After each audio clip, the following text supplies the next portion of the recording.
February 23rd, 1870. Post-U.S. Civil War military control of Mississippi ends, and it is readmitted to the Union. A moment which, based on the state's actions since then, historians call either Grant's mistake or the Big Mrs. Oopsie.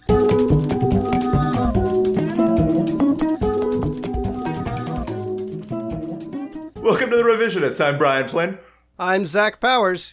And our guest is someone we should have had on a long time ago, and I'm so excited to have him on. Please welcome Andres Becerril, everyone. Thank you for clapping. Yeah, we'll add that in post. Yeah, we always add that in post. Wink. But unfortunately, the clapping sound effect is really close to the booing sound effect and the sobbing sound effect. Yeah, sometimes I hit the wrong buttons. Boy, howdy, don't I know that. Also, the sound effect we made where one of us just sticks our hand in a jar of mayonnaise and moves it around, that was right in there too. Yeah, you know, that popular sound effect. Yeah, we use it all the time.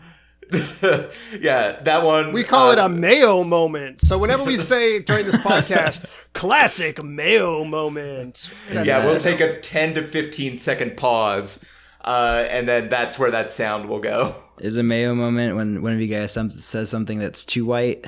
Oh man, that's a classic Mayo moment right there. Yeah. So the thing about that is the podcast runs like 5 minutes, but it's about an hour and 30 minutes because of all the Mayo moments we have to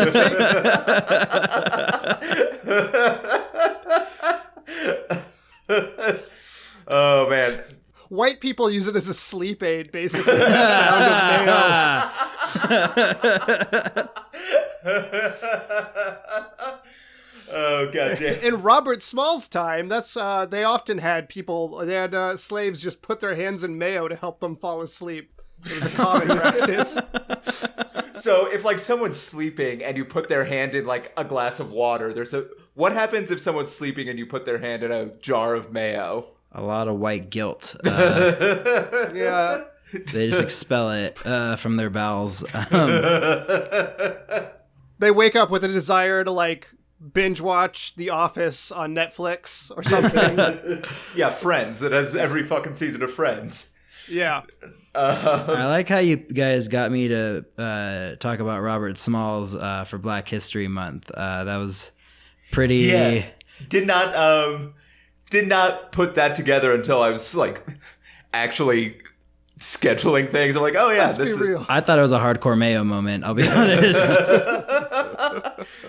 That's a Mayo moment. Hardcore. That's and to be fair, like this February has already been full of Mayo moments. I mean, shout out to my Virginia. boy Liam Neeson. God. Liam Neeson. Virginia is flooding us with Mayo right now. Hey, every other white person, let's tone it down maybe for a minute. Yeah. Oh, what are you? Every other white person except you? You get the pass? I include myself in that number. How could I not? I have a podcast. I like that Brian thinks only 50% of white people are bad. I never said that. When? Like every other white person, that's technically half. To be fair, the best way for us to honor Black History Month would be to stop having a podcast, probably. Yeah, because having a Mexican talk about a famous black slave isn't cutting it, so this should be interesting. Well, I should say, in that spirit, this is, did not plan this for Black History Month, especially because the last episode was Thomas Lay, white Australian murderer. Walking Mayo moment. Yeah, classic Mayo, or as down there they call it a Vegemite victory. A didgeridoo dongle. But this is actually, we're starting our next big chapter of history, and we're going to be talking about the Civil War, but whereas there are so many fucking podcasts who have talked about the Civil War and Reconstruction and the antebellum era, we wanted to try to make an effort to only discuss the Civil War from the perspective of Black Americans and tell their stories, which usually often get shunted aside in favor of like the same fucking story about Robert E. Lee. Yeah. Because history books, they portray so much of the Civil War as the great Mayo moment of our history. Yeah. Yeah, it was the moment when Mayo became aioli and was like finally like took a step forward. It's Mayo moment 1. Yeah. MM1, yeah. I mean, I wish it was MM1. There's so many Mayo moments before and after. Yeah. Oh, man. So, yeah, we're going to be talking about Robert Smalls today. We have results for the Boston Corbett episode with Janae Burris. And the alternate history won out there, which, how could it not? But also that story, so crazy. Yeah. So thank you to Janae for that. And real quick, also, given that we've spent the first 15 minutes of the podcast talking about Mayo moments, But not apologizing for any of them. I did want to. We love hearing from listeners here on the podcast, and we received this comment via our website from one of our Jack the Ripper episodes on Aaron Kosminski. Quote. These idiots keep going off topics. It took 15 minutes to mention Kosminski. He's the best suspect by far, and Druid, blah, blah, blah, blah, blah. He goes on talking about Jack the Ripper, and the last line is, I know way more than these morons, and they keep going of topic. They suck. So... Wow, it's so nice that people can still say whatever they want behind the keyboard. No. Yeah, I mean, look, I do it too. Are you a shit talker online? No, I'm not, but I feel that compulsion. And I mean, I know that's not the most flattering comment, but I don't think we've had a written iTunes review in over a calendar year, so it's refreshing to know that someone cares enough to even mention put pen to paper. I mean, to also put finger to keyboard. Also, what the fuck are you expecting? This is a comedy podcast. Yeah, it's called The Revisionists. Yeah. What we're doing here is we're asking comedians to do a homework assignment. Yeah.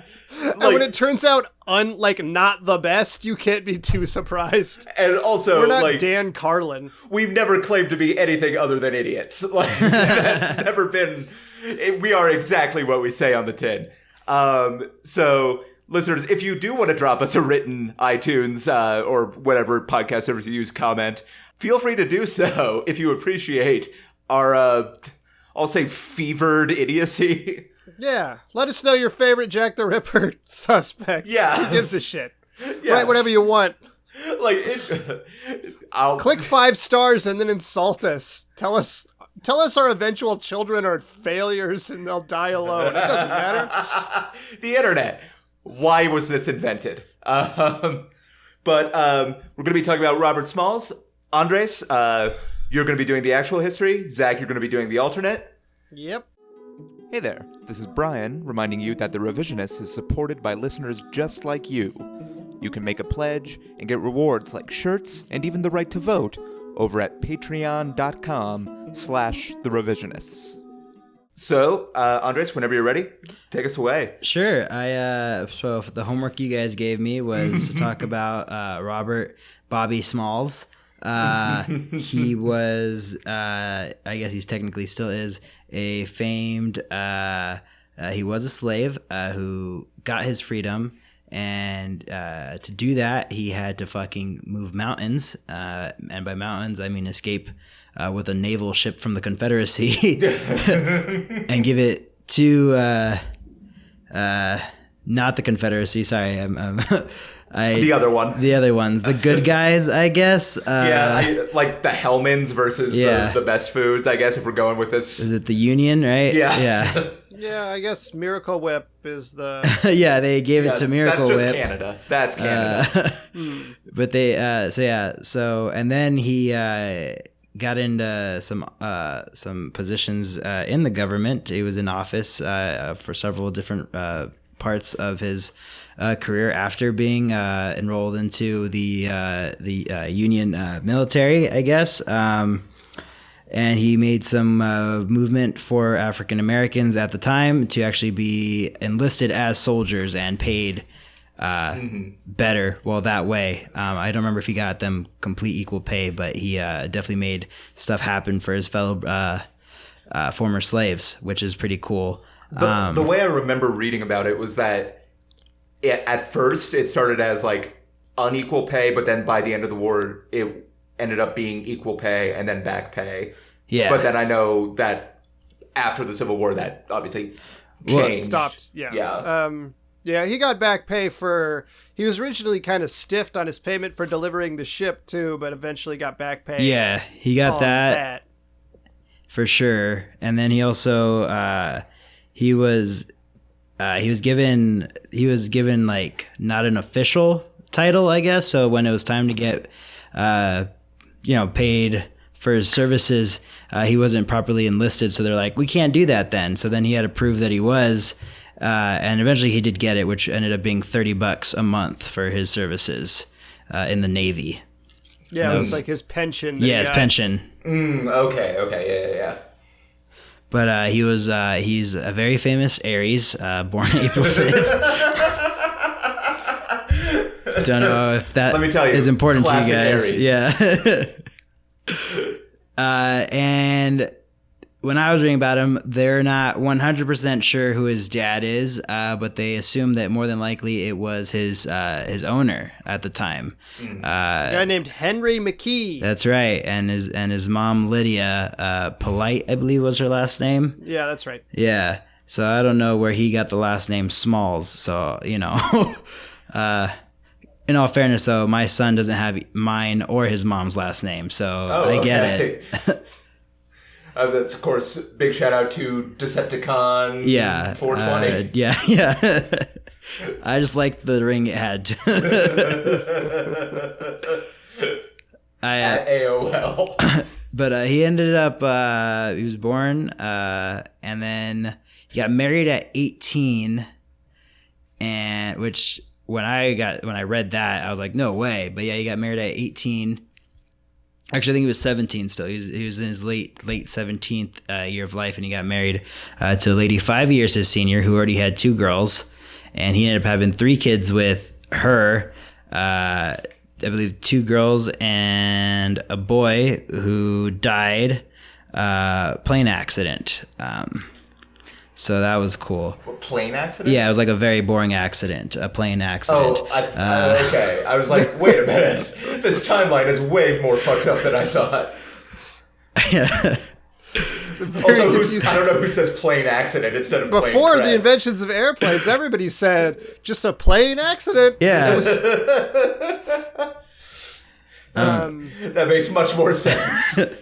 But yeah, he had like a bit of special favor because the master was probably his dad, so he was able to like do various jobs in the town and inside, work on ships. Yeah. But his mom was insistent that even though he was given special favor, he was exposed to the work in the fields and the whipping, so he understood.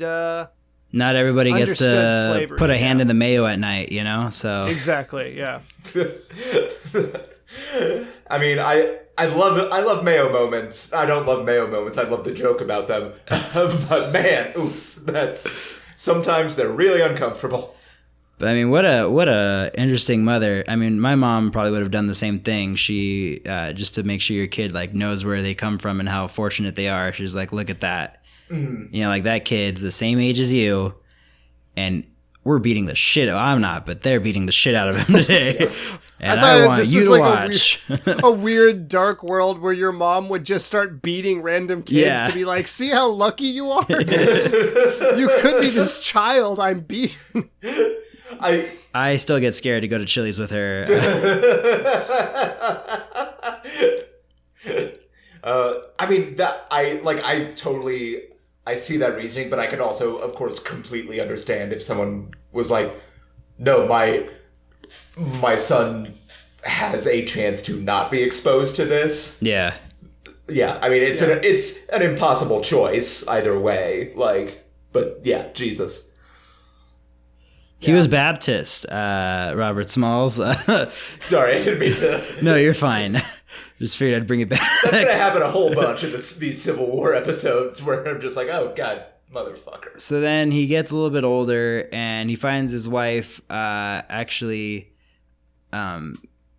on his journeys as a young man, he gets sent off to start working in the city. So he gets $1 a week working for people, and all the other money he would technically be making if he was a free man gets sent back to his master. So he's doing that for a couple years, and he starts finding himself working more in the docks of where's he at? He's not in South Carolina at the time, right? He's I think it's in Charleston. Okay. I think it's Charleston. So he's there, and he's learning the ropes, literally, tying knots and learning how to make sails and doing all sorts of stuff that involve boats.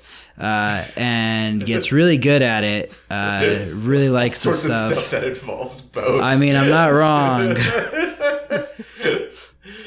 Learns to hide in a barrel. He went to the dock, but he mostly worked with popcorn. Yeah. Big fan of balloon animals, that guy, Robert Smalls. No. Saltwater taffy. Yeah.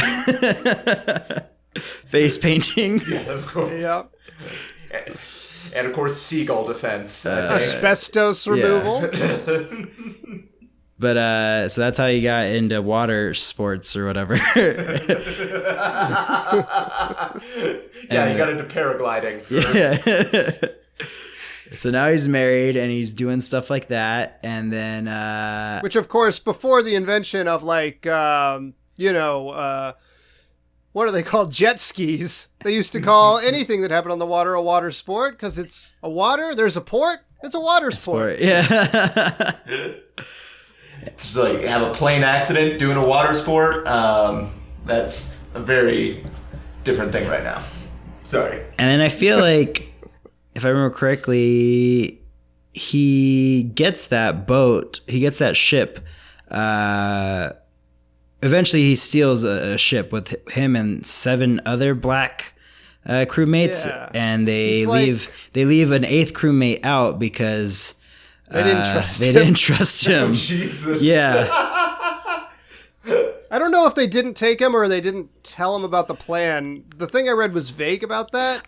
Me too. I feel like when they say they didn't trust him, they think they thought he was an idiot and he would tell the secret on accident, like, we're doing this. So they might have still escaped with him. They just might not have told him about the plan beforehand. He was simple. The boy ate crayons, so to speak, and they couldn't trust him with such important information that they're like, we'll just surprise him. But he had to, apparently he was getting his wages, and his plan was to buy the freedom of himself and his wife. Yeah, and it would take $800, and it took him 5 years to get $100, so it would take him decades to reach that amount. And he was like, all right, fuck this, I'm stealing a ship. Life of crime, he said.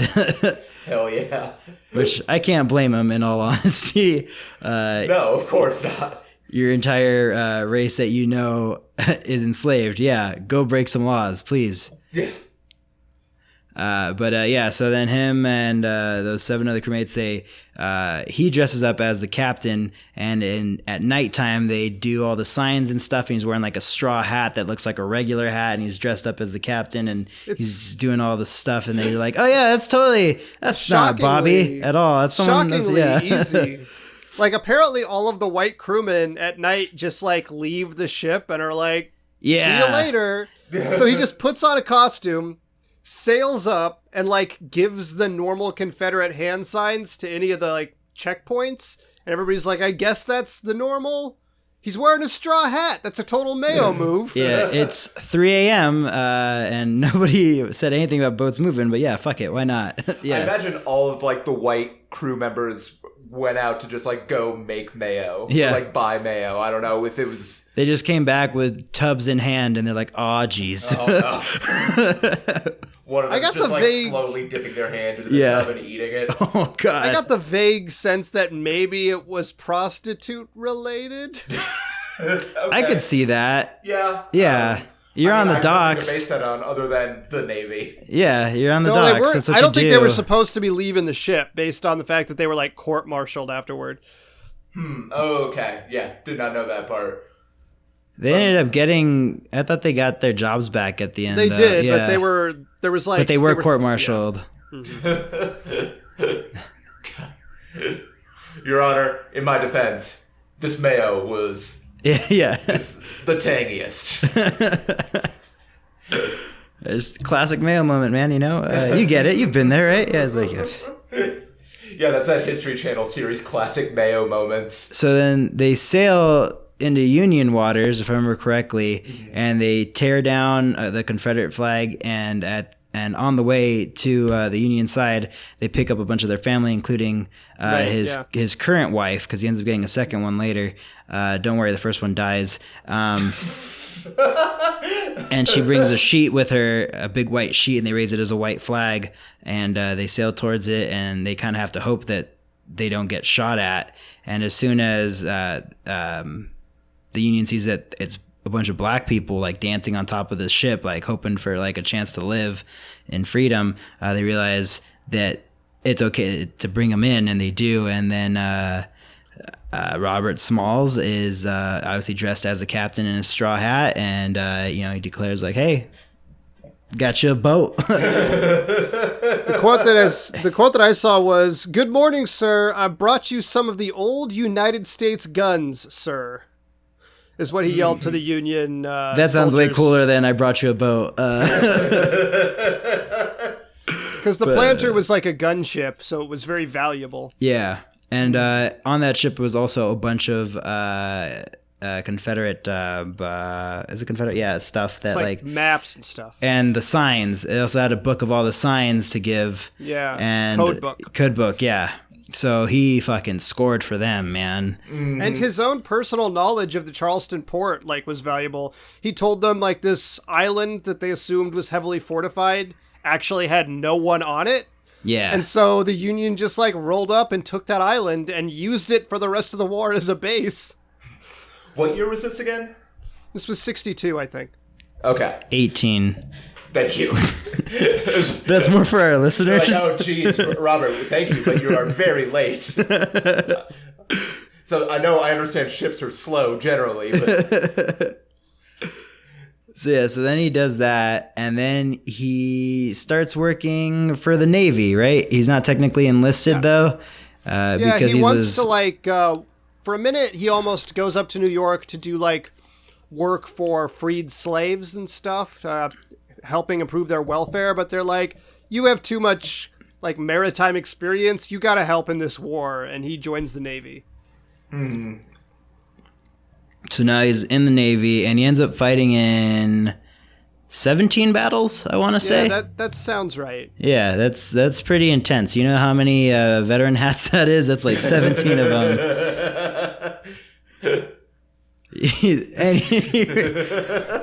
I just envision him in his old age walking around with those hats. Yeah, no, of course. So that's how I picture every veteran. Stacked, one on top of the other. Stacked up like a Roald Dahl character. Bought them all at the Army surplus store. So now he's fighting, and he moves up a couple times, makes it all the way to captain at one point. After, I want to say, there's a battle where the actual captain flees, and Bobby Smalls, fighting with a bunch of other freed slaves, is worried for his fellow men because they're black, and if they get captured, he doubts they'll be treated as prisoners of war. Right. So he fucking just sticks to his guns, and he goes all out, and they live, and they don't get captured, and it's pretty badass. I don't know why they made Django when they should have just made a movie about Robert Smalls, truth be told. Well, also because Quentin Tarantino is a walking Mayo moment. Yeah, you can't be that in defeat and not be a Mayo moment.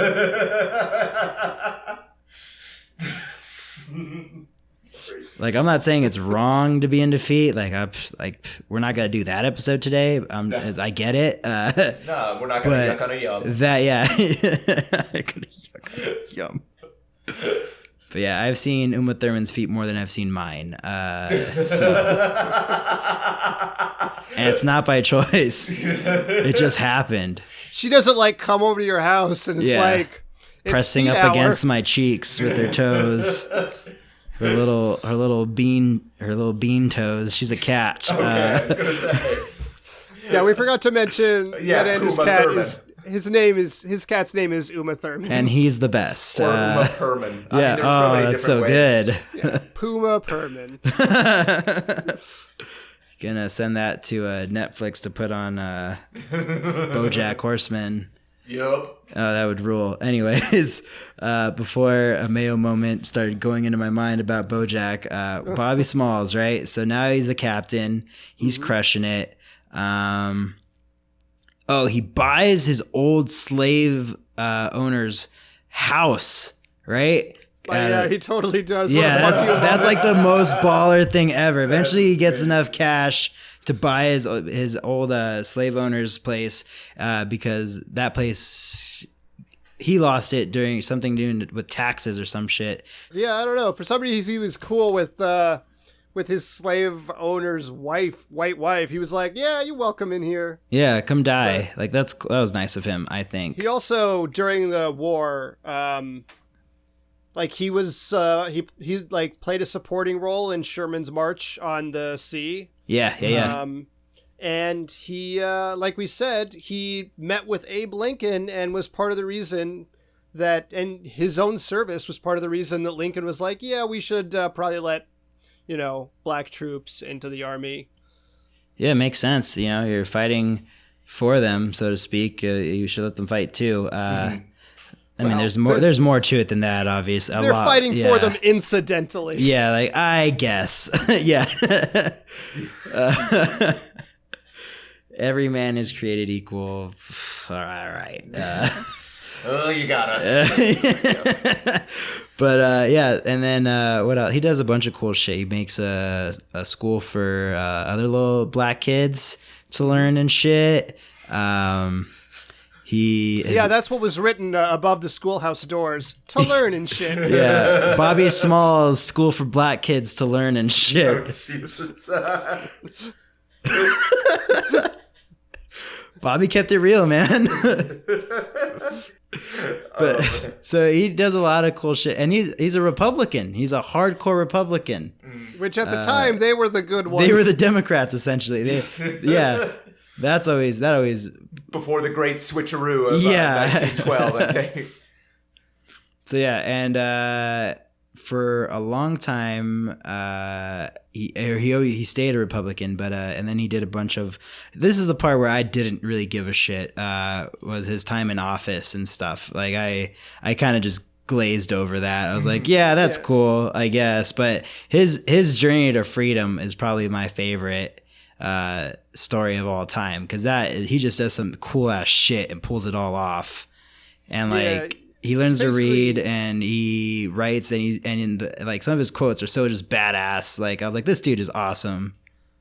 Yeah, there's a couple like notable political moments. Like he is one of the very earliest black men to serve in the House of Representatives, which is pretty cool. And another very interesting moment in his political career, he helped pass the Civil Rights Act, the first one, after Andrew Johnson vetoed it because he was an asshole. But the other one that was really interesting to me is he was in, I think it was San Francisco, and the transportation there was still segregated. Wait, I want to tell you, he had a Rosa Parks moment before Rosa Parks. Yeah, so he's in San Francisco, and then they try to make him give up his seat to a white dude, and he's already a decorated war veteran at this point. Like he's like, I'm fucking Bobby Smalls, dude. Like, do you know who I am? And instead of really freaking out and getting shot or whatever, he just gets off a trolley, right? Because it's San Francisco. There's the black area in the back, which is apparently empty. And instead of either arguing or getting off or getting in that area, he's just like, fuck this, and leaves the trolley. But it really wasn't that cool because he was going downhill anyways. If he had been going uphill, it would have been way more powerful. Then the cost would have really been.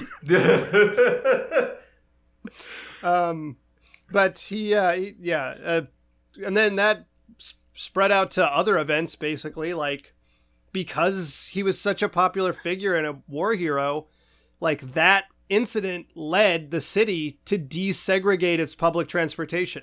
Yeah, man, which is cool of him. Like, yeah, for like a dude that was always rocking the boat, so to speak. He never stopped. So that was pretty tight. And he had to face a lot of stuff like that. We were talking earlier about him not getting his pension and having to fight for that, and it just never stopped, and that's unfortunate. But like, it's cool that even though it never stopped, he didn't stop either. He was always very like, yeah, no, I fucking fought for this country. I got it a boat. Pay me my money. Among the many things he sacrificed for this country, he also got it like a really good birthday gift. Yeah. I keep calling it a boat, but it's a ship for sure. Yeah. Boats, ships, whatever, baby. I'm Bobby stole the boat. Smalls, motherfucker. Like, come on.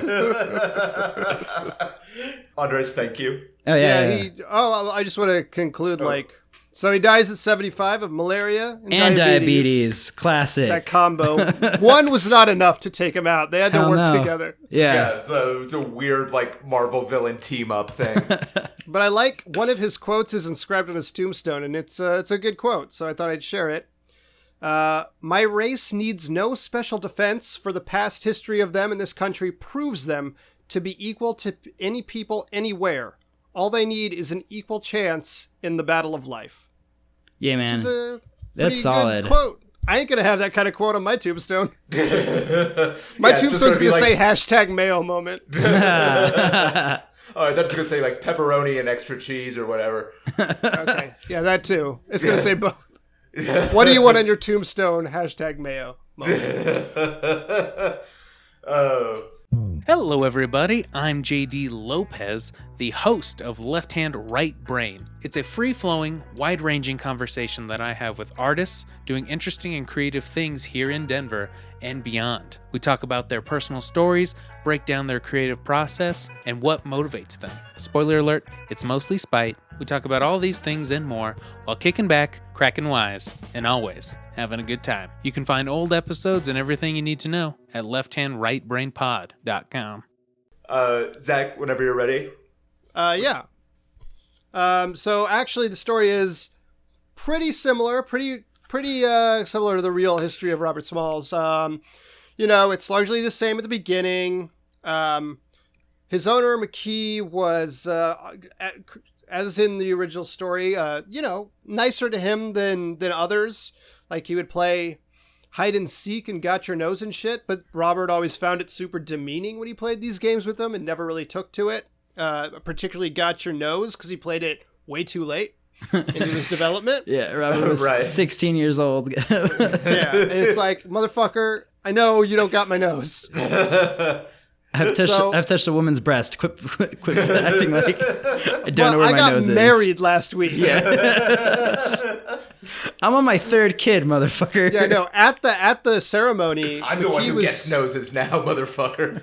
McKee was at the ceremony. He's like, for your wedding, I got you your nose back. Classic dad. Except fucked up, slave owner dad. So he decides, enough of this shit. After a whole life of oppression like that, but also worse. Thank you for clarifying. He's like, I'm going to steal it. I'm going to steal this ship, the Planter, which was actually one of McKee's ships. And so he's like, in the night, when they're sailing it over to Union waters, he says to himself, you got my nose, motherfucker? I got your ship! And it's the start. And everyone was like, what the hell are you talking about? Yeah. It's the start of a life of taking things back as retribution for those slights in his childhood. I like to think there are 7 black crew members next to him what the fuck is Bobby going on about? We've got to go. And that Planter, throughout the Civil War, he took the Planter and rode it into battle. Mm-hmm. And he was fond of saying, y'all racist shitheads should suck this Planter's nuts. And of course, God damn it. Planter's Nuts was the company he founded after the war, so that every white person in the country could suck on the Planter's nuts. Yeah, that's of course, every time I pop open a can of nuts, the thing I want to do is suck on them. And the weird thing is that logo is in the likeness of his late slave owner dad. Yeah. Mr. Planters is a pretty close appearance. He was known as a very oddly curvy man. Very hourglass shaped man. Yeah. So he goes on through his life, and he eventually gets McKee's house. And he's like, "You got my nose, motherfucker? I got your house." And he gets the money, and he's like, "You got my nose, motherfucker? I got your money." Because he obviously got it for the ship. He gets the power in the House of Representatives. Same story. He has the old man's wife come live in his house. And it's like, "You got my nose? I got your wife." And so he comes to McKee on his deathbed. And in a shot from McKee's point of view, he's like, you got my nose, motherfucker? I got your nose." And it's like the end of Inglourious Bastards, basically. Basically, yeah, it's like that. This is a very Tarantino-heavy episode. I apologize. I just Well, that was an have accident. Brad Pitt playing Bobby Smalls in my head now. Oh, no. Oh, was like- Brad, no. And I was like, oh man, dude, come on. Brad, That damn could have it. gone to like anyone else. Scarlett Johansson. Yeah, she could have anyone. done it better. In the shot, you can see Uma Thurman is standing next to McKee, and of course is barefoot. Yeah, Yeah. obviously. But that's not all he did, because McKee had learned a few things over a lifetime of being a badass. He learned how to be a political player. He learned how to fight for the well-being of his people. He learned how to fight, learnned how to sail, and Karate. he learned how to suck the life essence out of his racist asshole father. So his last gotcha moment was, "You got my nose? I got your life." And he sucked the remaining life essence out of old man McKee so that he might live forever. Well, or at Wait. least longer. When Is he you like said, a revenant? Is he like a Draugr? What are we talking? well, when you said, "I've got your life," I was like, oh no, Bobby became a slave owner. Oh, yeah. I was like, No, the remainder of his life force, which could be used for good or ill. But he does eventually do this to a few other... He claims to die for timeline reasons of malaria and diabetes. But he does this to numerous former slave owners and Confederate soldiers. And eventually he does become a kind of revenant. He becomes a spirit of reclamation in these United States. And his spirit seeps into various young, Black and African American people across the country, such as Barack Obama, who reclaimed, of course, the presidency for a time. Chadwick Boseman, who reclaimed, of course, the highest grossing Marvel movie title. yeah. John Boyega, who ruined Star Wars for racists. Oh, dude, I was so scared. I was like, we're about to have a Mayo Oh, moment. no, yeah. I was puckering. Oh, man. And whoever becomes the first Black James Bond. He's in there too, Which, waiting to reclaim. if only it was Idris Elba. Oh, Jesus. Yeah, unfortunately, I think he's too old at this point. I was hoping he was but, going to be one of the Wayans brothers, but that's just me. Really? I don't know if that's the right sort of actor for that part. I mean, Damon have you Wayans Jr., I don't know if y'all seen Happy Endings. I think he could pull it off. I've seen Blank Man, and that was enough for me. So Smalls, you asked where the name Smalls came from, because it's right. His father was named McKee. His mother was named Polite. Why was his name Smalls? It's because on the night after they rescued the planter from Confederate soldiers, he and the other people who were escaping to freedom had an old-fashioned campfire on the deck. It was safe somehow, but they did it. I mean, they were surrounded by water. It's fine. Yeah, exactly. If you're going to have a And- fire, have it on the water. And one of them, and they were making s'mores. And Robert had never had any. And someone said, "These s'mores, do you want s'mores?" And he said, "S'mores, no. I want small." Because he wanted it all, baby. And that's why he went by Robert Smalls. Oh, it's like someone punched me in the stomach. I love it, but it physically hurt for a second. That is why he was named Robert Smalls. Yeah, I got and white it. he is Yeah. now. the spirit of reclamation in these United States. Zach, thank you. Yeah. Listeners, before we move on to Judgment, if you want to leave us a comment and call us idiots, you can do that at revisionistpodcast.com or Facebook, Twitter, Instagram. Just search for Revisionist Podcast. Also, don't forget to put the hashtag Mayo Moment. Yeah, we log all of our Mayo moments in our heads and relive them constantly. And in a book, which is actually so large that it's causing the ground in Brian's department to shift downward. Like the VA, you know how all the records are making the floors collapse? Yep. God damn it. Also, this show's The Revisionist, there we go, is a proud member of the Denver Podcast Network, along with such shows as One More Shot, which is people's stories of reinvention and recovering themselves. It's hosted by Elaine Grant, formerly of Colorado Public Radio, and it's a really great show, so check out One More Shot. Sorry.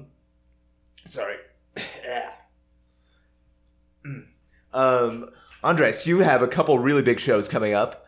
The night this episode is coming out. So tonight, if you're listening to it on the day this comes out, you can. Hopefully, it's not. Well, actually, I hope it is sold out before you guys hear this, because that would be nice to know that it's sold out already. But Don't Tell Comedy. I'll be doing a show. I can't tell you where. So buy tickets and you get, you buy the tickets. I think they're like $20 online. And then day of, you get told a secret location to watch me and other comics. Some maybe not as famous as I am and some way more famous than I am. But total crushers, because it's secret comedy and that's the way secret comedy is. It's always the best comedy. And then before that, or after that, I said, right? No. Yeah. Oh, no, I gave you a date for a show that would have already passed, didn't I? Oh, I thought you meant March 15th. No, you're right. Oh, but okay. March 6th, I'll be doing Ben Kronberg's show. Was it Free Comedy and Tacos? Oh, yeah. So, yeah, look up that, and I'll be there, too, slinging jokes real hard. But Don't Tell Comedy was going to be awesome. If you get a chance, get tickets and come. You can hear me tell all sorts of things about people's Mayo moments in my life. So that should be a good time. Oh, man. I mean, also, if you love secret comedy, you'll love the Revisionist Podcast, which has, yeah, we have an audience. We have an audience. We're comfortable. We're not. No, as for me, listeners, I co-host Queen City Companion with friend of the show, Jen Colick. It's an all-false storytelling show and a podcast under the Mutiny Transmissions podcast. So that comes out once a month along with other great shows. So come check that out. The next live show is March 7th at Mutiny Information Cafe at 8 p.m. But I believe judgment falls to me this episode. And part of me is thinking this might be an issue I face a lot when we discuss these Civil War episodes. Because It was a challenging thing for us to just decide to rewrite Black history. yeah, that's the thing I don't want to do. Because it's been rewritten so many times already, buddy. Well, I think there's a way to, and it's a little behind the curtain, I think there's a way to write this sort of thing when you talk about a character and you sort of talk about the things that they actually did that made them remarkable, and you sort of take those and you make another story with that is Yeah, or you like, exaggerate good. them in a flattering way. Yeah, Like exactly. Paul Bunyan. Yeah. Or you just add touches of absurdism, I guess. Yeah, no, totally. Which I think Zach... Such as, I could have added 12 veterans hats that he wore every day. Oh, man. Let's say that happened in mine. I'm going to add that. And Zach, I think you also did that very well, but I still think this time I have to give my vote to the actual history, just because it is so, like, full of courage and adventure. Yeah, I couldn't and make all that up, man. That was nuts. Although, Zach, Planter's nuts. yeah, love the puns, and I loved the as much as I hated it, I also loved the Smalls joke. So, god damn it.